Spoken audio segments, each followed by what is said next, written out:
Warsaw, March 1948. A man sits in a Polish courtroom, charged with espionage, charged with treason, charged with crimes against the state. The prosecutor demands death. The man listens quietly. 3 years earlier, this same man had survived Auschwitz, not as a prisoner taken by force. He walked in voluntarily. His name was Witold Pilecki, Polish cavalry officer, father of 2, farmer, poet, and the only person in human history who deliberately got himself arrested and sent to Auschwitz to fight from the inside. He survived the Nazis. He did not survive his own government. September 1939. Germany invades Poland. In 3 weeks, the country falls. Warsaw burns. Hundreds of thousands are dead. The Polish government flees to London. Witold Pilecki is 38 years old. He has a wife, 2 children, a farm in the countryside. He leaves all of it, goes to Warsaw, joins the underground resistance, helps found the secret Polish army, one of the first resistance organizations in occupied Europe. He is not a man who waits. By the summer of 1940, the resistance had a problem. There was a camp in the town of Auschwitz. The Germans called it Auschwitz. People were going in. Nobody was coming out. Nobody knew what was happening inside.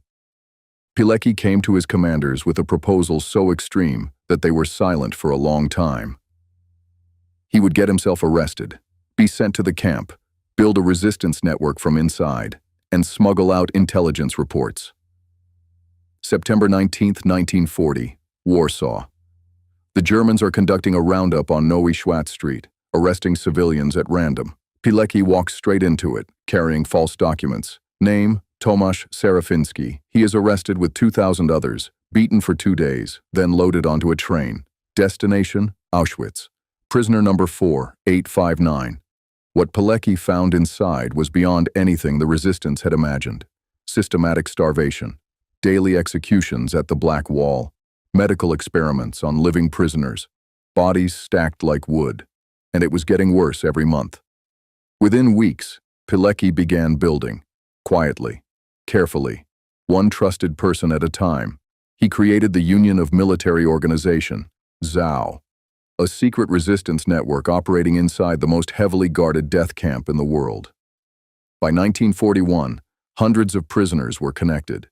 They shared food with the weakest, kept people alive who would have died, planned escapes, boosted morale, and sent reports. Released prisoners memorized his words. Civilian workers hid his notes in their clothing. Escaped inmates carried messages to Warsaw, from Warsaw to London. By March 1941, Pilecki's first report reached the Polish government in exile.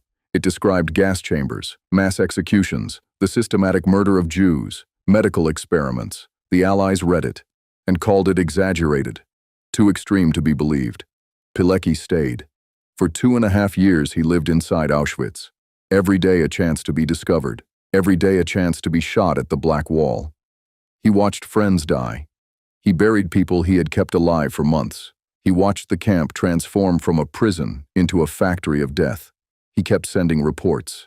In 1942, he wrote about the gas chambers at Birkenau, the crematoria running day and night, the cattle cars arriving from across Europe. The Allies received his reports, did nothing. No bombing of the rail lines, no raid on the camp, no acknowledgement that what he described was real. Pilecki understood. He was not going to be rescued, and help was not coming for the prisoners. The only option left was escape. April 26, 1943. Night. Pilecki had arranged a transfer to the camp bakery, 2 miles outside the main fence. At 2 a.m., he and 2 companions cut the telephone line, overpowered the guard, used a copied key to open the door, and walked out into the darkness. The SS launched a massive manhunt. Dogs, searchlights, patrols across the region. Pilecki moved only at night, hid in forests during the day. For days he walked through occupied Poland with a stolen rifle and no papers. After nearly a week, he reached the home army. He had escaped Auschwitz, something almost no one ever did. Back in Warsaw, Pilecki spent months writing. Everything he had seen, everything he had documented. 2.5 years inside the worst place on earth, condensed into 100 pages. The report went to London. to Churchill, to Roosevelt. It described in precise detail the gas chambers, the crematoria, the number of dead, the methods of killing. It was the most comprehensive first-hand account of the Holocaust ever written. The Allies read it and bombed the ball-bearing factories near Auschwitz, not the rail lines, not the gas chambers, not the crematoria. The factories, 1,200,000 people would die in Auschwitz by the end of the war. Pilecki had given the world every chance to stop it. August 1944, the Warsaw Uprising. Pilecki joined as a common soldier, hiding his rank, fighting in the streets. After 2 months of brutal combat, the uprising failed. Warsaw was destroyed, building by building. 200,000 civilians dead. Pilecki was taken prisoner, spent the rest of the war in a German POW camp. When the war ended in May 1945, he was free. He could have gone to London, to Italy, to America. He went back to Poland. Poland was free from the Nazis, but it was not free. The Soviet Union had installed a communist government in Warsaw. Former members of the Polish resistance were being arrested, tortured, shot. Pilecki was warned. His cover was blown. He was ordered to leave. He refused. He stayed to document what was happening, to send reports to the Polish government in exile in London, because for Pilecki, Poland was still not free. May 8, 1947. He was arrested by the communist secret police. For 11 months, he was tortured. March 3, 1948. The show trial began. The charges? Espionage, illegal weapons, plotting assassination, all fabricated. The only real charge, he had refused to accept that the wrong side had won. At the trial, Pilecki was calm. He said simply, he had passed information to Polish military commanders he still considered legitimate. He had broken no law that a free Poland would recognize. The verdict was already decided. Death. May 25, 1948, 9:30 p.m., Mokotów Prison, Warsaw.